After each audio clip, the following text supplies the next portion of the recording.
পুপুর তো পুপুর Santa Claus এসে গেছে। তো পুপুর সান্তা ক্লজ পুপুর জন্য কী কী গিফট এনেছে দেখো। পুপু চেয়েছিল হচ্ছে মেকআপ ট্রলি, তো পুপুর নিয়ে চলে এসে মেকআপ ট্রলি। আর ছেলের জন্য দেখো এই গাড়িটা, তো ছেলে এই গাড়িটা চেয়েছিল, তো সেই জন্য এই গাড়িটা নিয়েছে। তো পুপুদের কিন্তু সান্তা ক্লজ এই সমস্ত জিনিসগুলো নিয়ে চলে এসেছে। আর সান্তা ক্লজ এসে সান্তা ক্লজ বাড়িও চলে গেছে। সমস্ত কিছু দেওয়ার পর সান্তা ক্লজ কিন্তু এবার সব কিছু ওপেন করে দেখাবে। এই যে পুপুর জন্য খুলে, যে পুপু কেমন হয়েছে, পুপু কেমন হয়েছে বলো। খুব সুন্দর। আর তোমার তুমি যা যা চেয়েছো সান্তা ক্লজ তাই তাই এনেছে। ওয়াও,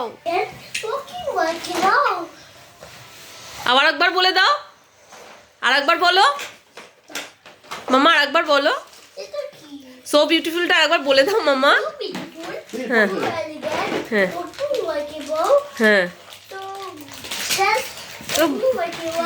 তো লুকিং লাইক এ ওয়াও করে দিল সৃজা।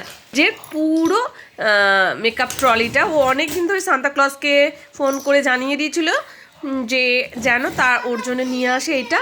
আর সঙ্গে দেখো এসে গেছে ওর আর একটার গিফট, সেটাও ওপেন করা হচ্ছে এখন। তো চলো খুলে দেখো এর মধ্যে কি আছে, সান্তা ক্লজ কি নিয়ে এসছে।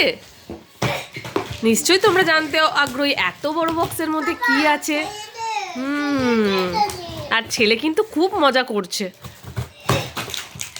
তো দেখো এর মধ্যে কি আছে। হ্যাঁ, এর মধ্যে আছে হচ্ছে বিগ ট্রলি, যেটা পুপু চেয়েছিল, বারবি ট্রলি। তো দেখো পুপুর ট্রলি রেডি হয়ে গেছে। তো এটা হচ্ছে পুপুর ট্রলি, এটাই পুপুর গিফট। তো চলো টাটা। গিফটগুলো কেমন হলো অবশ্যই কিন্তু জানিও। আর এই কি বলে মেকআপ ট্রলিটা পুপু রেডি করে দিই এখন আমরা।